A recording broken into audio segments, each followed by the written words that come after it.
She is funny as hell. You've seen her here. You've seen her all over Hollywood. I know she's got a girls show that they do at John Lovett's. Let's give a big, warm Mbar round of welcome to Jessica Garvin.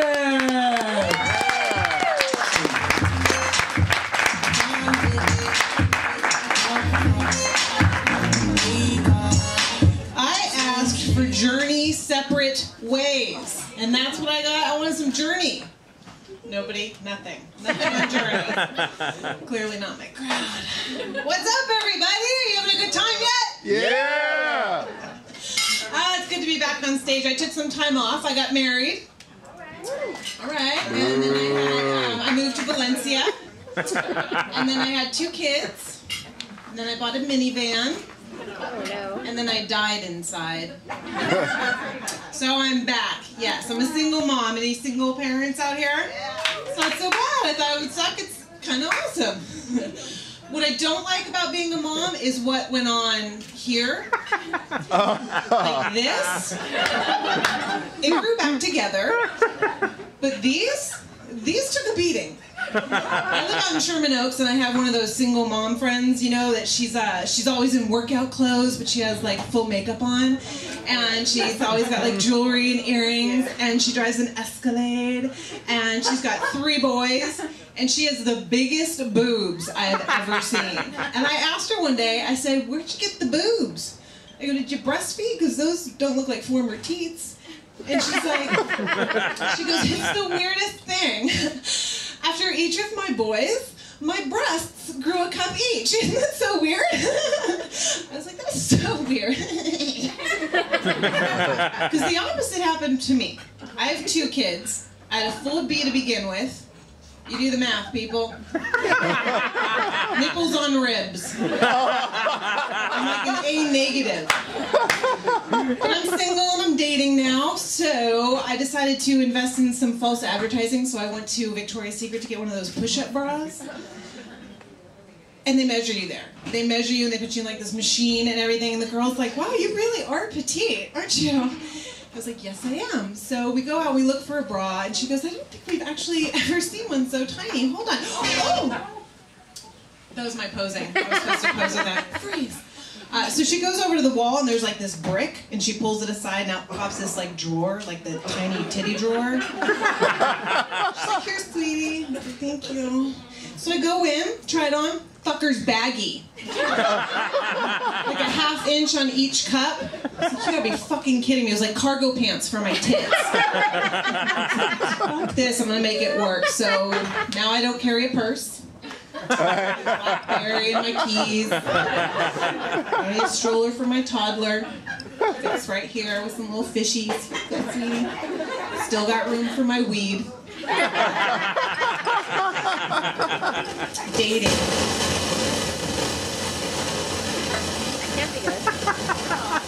You guys hear that?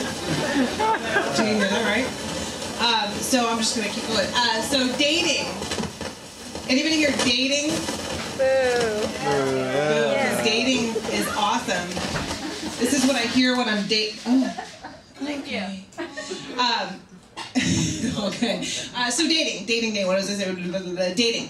Not a big dater, never a fan. Now I'm back. To ease me into the dating pool, one of my best friends hooked me up with one of her best friends. And she tells me one night, she's like, "You know, 10 years ago, we hooked up." I was like, "All right, well, whatever, 10 years ago." She goes, "Well, one word for you. Huge." Okay, and she goes on, she's like, "You know, I couldn't really do it because I'm a tiny boned girl. But you, since you've had 2 kids." Oh my God. I realize at this moment that there's this misperception going around about my vagina. That because I've had 2 kids, it's like this big gaping abyss. Like when it's windy, it flaps. Like a shade caught in a breeze. Or if I jog walk, it whistles. I will tell you this, after I tore from my hiney hole up to my neck, I gave $20 to Dr. Barry Brock at Cedar Sinai, so we're all good. Tight as a newborn. I was gonna go with that MJ theme there. So I met this guy at a bar. And when I got there, I'm the local neighborhood bar kind of girl, pitcher, beer, wings, that's my style. But when I get there, it's a fucking club. Blacklight club. Nobody else is wearing their Old Navy flip-flops and Target t-shirt. Totally out of place. But I went in there, I was so nervous, I went back to my 14-year-old self with a blue eyeshadow and Gloria Vanderbilt jeans. I was like, I'm gonna do this anyway, so I walk in, but I did that walk, you know, when you're really wasted, but you're pretending that you're not. This walk, where you're like... I think I threw a pageant in for the bartender. I was like, okay, here we go. So the guy shows up, really good looking, we hit it off, we do a bunch of shots of Jack and Cokes, just drinking. We ended up that couple that you don't want to look at, but you can't not, like making out against the bar, like dry humping against the bar. And it was disgusting because we're 30s and it was like a scene from fucking Cocoon. It's like one of those things you don't want to watch, but you can't not. You know, like the accident on the side of the road. It's like that smell. You know that smell like your sponge in the kitchen after you do the dishes, and then you walk away and rub your nose. You're like, oh fuck! What the fuck was that? That smell. Yeah, I don't drink Jack very much. Last time I drank Jack and Cokes, I ended up in the Comedy Store parking lot, up against my minivan, with a guy I just met. We were making out, and after a second, I realized that. There was a finger in my Hiney hole. And I looked at him and I said, no! And then I kept making out with him anyway. And then seconds later I realized that my finger was in his Hiney hole. He was very strong. So I kicked him off and I got in my minivan and I drove home like this. It was all shiny and glistening. Got home. My apartment, brushed my teeth. No, I washed my hands. What's with the anal obsession? By show of applause, who here likes anal? I always wanted like the one drunk girl to be in the back. She's like, yeah, fucking anal rock! Woo!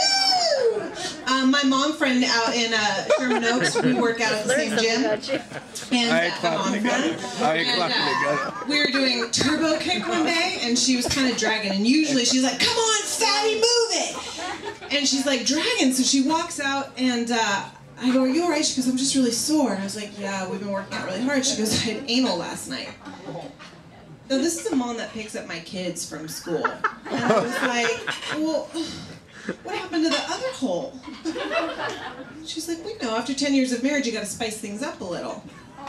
And I was like, "Well, bring in a pony, a midget or something. Anal, Jesus. I think I'm gonna go for anal." You know what though? When I'm like 90 and sitting there with my third husband in our easy chairs, eating our TV dinners, I think I'm gonna give it a go. I think he'll turn to me one day and he'll be like, I'll be like, fine. Grab hold of my walker. You know what's gonna happen?